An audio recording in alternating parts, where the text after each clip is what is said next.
ভৈরবে প্রতিবাদ সমাবেশ টঙ্গী ইজতেমা ময়দানে 18 ডিসেম্বর দিবাগত রাতে অতর্কিত ও বর্বর হামলা চালিয়ে সন্ত্রাসী সাতপন্থীদের আমাদের ভাইদের শহীদ করেছে সন্ত্রাসী সাত বাহিনী। আমার ভাইদের হত্যা ঘটনার সাথে জড়িতদের কঠিন বিচার করতে হবে। বিস্তারিত ভৈরব প্রতিনিধি মোহাম্মদ মিজানুর রহমান পাটোয়ারির পাঠানো তথ্যচিত্রে। সেই সাথে ভৈরব উপজেলা থেকে ওই দিনের হত্যাকাণ্ডের সাথে যাহারা জড়িত তাহাদের দ্রুত আইনের আওতায় এনে বিচার করতে হবে এবং সন্ত্রাসী সাতপন্থীদের ভৈরব উপজেলা সহ সারা দেশের সকল কার্যক্রম বন্ধ করতে হবে, না হলে আমরা আরও কঠোর কর্মসূচি দিতে বাধ্য হব বলে হুঁশিয়ারি দেন তৌহিদ জনতা। শনিবার 21 ডিসেম্বর সকাল 11টায় ঢাকা সিলেট মহাসড়কের নিউ টাউন মোড় এলাকায় উপজেলার বিভিন্ন মসজিদ মাদ্রাসা থেকে বিক্ষোভ মিছিল নিয়ে এসে সমাবেশস্থলে এসে শেষ হয়। এই সময় মিছিল ও সমাবেশের সাতপন্থীদের বিরুদ্ধে বিভিন্ন স্লোগান দিতে দেখা যায়। ভৈরব মার্কাজের শুরা সদস্য হাজী মোহাম্মদ মুসার সভাপতিত্বে এবং ইমাম উলামা পরিষদ ভৈরব সভাপতি মাওলানা আবদুল্লাহ আল আমিন ও মাওলানা সাইফুল ইসলাম সাহিল এর যৌথ পরিচালনায় সমাবেশে বক্তব্য দেন। জামিয়া ইমদাদিয়া কিশোরগঞ্জের মহাপরিচালক মাওলানা সাব্বির আহমেদ রশিদ, ভৈরব বিএনপির সাধারণ সম্পাদক আরিফুল ইসলাম, ভৈরব বাজার জামে মসজিদের খতিব হাফেজ জামাল উদ্দিন, কমলপুর মাদ্রাসার প্রিন্সিপাল মাওলানা মাহমুদুল হাসান কাশেমি, মার্কাজের শুরা সদস্য মাওলানা শাহাদাত হোসেন, হাজী মাক্কুল মোল্লা, শাহী মসজিদের মুফতি ওমর ফারুক, কমলপুর মাদ্রাসার মুহাদ্দিস মাওলানা হাফিজুল্লাহ, মাওলানা ওসমানী গনি, নিউ টাউন মসজিদের খতিব মাওলানা শরীফুল ইসলাম রিয়াজি, মাওলানা শাখাতুল্লাহ, মুফতি আশরাফুল ইসলাম প্রমুখ। এছাড়াও 7 ইউনিয়ন এবং পৌরসভার 12 ওয়ার্ডের ইমাম, খতিব, উলামায়ে কোরাম এবং তাবলিগের সাথী সহ সর্বস্তরের ধর্মপ্রাণ মুসল্লিগণ উপস্থিত ছিলেন। ইচ্ছে করলে আজকে প্রত্যেকটা সাদিয়ানিকে ধরে এনে এখানে লটকাইতে পারতাম, কিন্তু করি না। আইন নিজের হাতে আমরা তুলে নিতে চাই না। প্রশাসনের ভাই যারা আছেন, আপনাদের কাছে বিনীত অনুরোধ, আমাদের লিস্টি মতে, আমাদের মামলা মতে ভৈরবের যে সকল সন্ত্রাসীরা সরাসরি ইজতেমার মাঠে আক্রমণে শরীক হয়েছে তাদের তালিকা আমাদের কাছে আছে। এই তালিকা আপনাদের কাছে জমা দেওয়ার পরে অবিলম্বে প্রত্যেকটা সাদিয়ানি সন্ত্রাসকে গ্রেফতার করতে হবে এবং তাদেরকে দৃষ্টান্তমূলক শাস্তির আওতায় আনতে হবে। 2 নম্বর কথা হলো, সাদিয়ানি সন্ত্রাসীরা মানুষ হত্যাকারী কোনো মসজিদের জিম্মাদার থাকতে পারে না।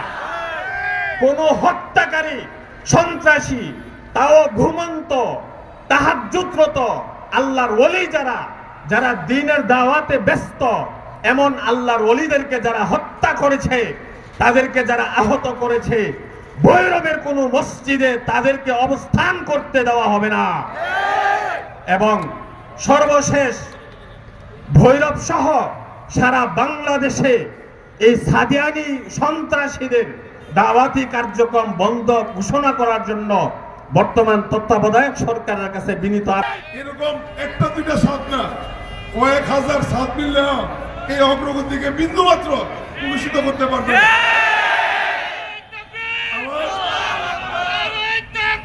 ভৈরবে যে সন্ত্রাসী গ্রুপের যে আস্তানাটা আছে, আজকের পর থেকে কালকে আমরা কিছু হুজুরদেরকে নিয়ে মসজিদ হিসাবে ঘোষণা দেবো ইনশাল্লাহ। এদের কোনো অস্তিত্ব ভৈরব থাকবে না, এই ওয়াদা করে। দেশের কোনো লোক নাই, তারা স্পষ্ট ভারতের দালাল। এই ভারতের দালালদেরকে বাংলার মাটিতে তাবলীগের নামে সন্ত্রাসী কার্যক্রম পরিচালনা করতে দেওয়া যাবে না। আর এই সাদিয়ানিরা বর্তমানে নায়েবে নবী এবং হক্কানি ইমানদার যারা আছে তাদেরকে গুমের ভিতরে নিরীহ অবস্থায় তাদেরকে হত্যা করছে। ভৈরবে সন্ত্রাসী সাত গ্রুপের যেই কয়েকজন রয়েছে, এদের নাম তালিকা সহ 4 থেকে 5টা বড় ব্যানার ফেস্টুন করা হোক, করে ভৈরব বাজারের 4 মসজিদ, বাস স্ট্যান্ড, মার্কাজ সহ উপজেলার সামনে এদের এই লিস্টটি টানিয়ে দেওয়া হোক, যাতে ভৈরববাসী চিনে যে এরা সন্ত্রাসী। যেখানে ভারতের ওলামায়ে কেরাম ভারতের তাবলীগের সুরার সাথীগণ সাদ সাহেবকে প্রান্ত বলে তারা তাকে বিচ্ছিন্ন করে দিয়েছে। আজকে বাংলাদেশের মাটিতে বসে বাংলাদেশের দাওয়াত ও তাবলীগের সুরাদেরকে বাদ দিয়ে উলামায়ে কেরামের তত্ত্বাবধানকে বাদ দিয়ে তোমরা কিভাবে একজন প্রান্ত সাদের অনুসরণ করো সে বিষয়টি আজকে ভাবার বিষয় দাঁড়িয়েছে। আমরা যখন টঙ্গীর ময়দানে অবস্থান নিয়েছি সেদিন রাতে আমার সাথে ভৈরবের 25 জন সাথী ছিল, আমি তাদের জিম্মাদার ছিলাম। আমরা কল্পনাও করিনি তারা আমাদের উপর এরকম নৃশংস আক্রমণ চালাবে। রাতের 12:30 বাজে তারা একবার আমাদের উপর আক্রমণ করেছে, কিন্তু আমাদের সাথীরা যখন লাঠি ছোটা নিয়ে সক্রিয় হয়েছে তারা ভেঙে গিয়েছিল। দ্বিতীয়বার আক্রমণ করেছে, তৃতীয়বার শেষ আক্রমণ রাত 3টায়। আমরা যখন ওযু করে তাহাজ্জুদের নামাজের জন্য প্রস্তুতি নিছিলাম সেটাই ছিল তাদের শেষ আক্রমণ। বাংলাদেশের সাতপন্থীদেরকে আমরা আজকের এই সমাবেশ থেকে এই কথা বলে দিচ্ছি, তোমরা তওবা করে উলামায়ে দলের মধ্যে ফিরে আসো, ফিরে আসো।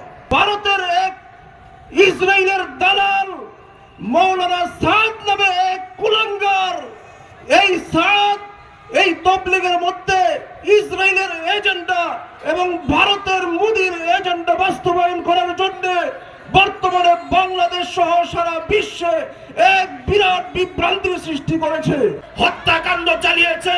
তাদের এই বাংলাতে কোনো কার্যক্রম চলতে দেওয়া হবে না, হবে না, হবে না। অন্তত পক্ষে ভৈরবের মাটিতে, ভৈরবের জমি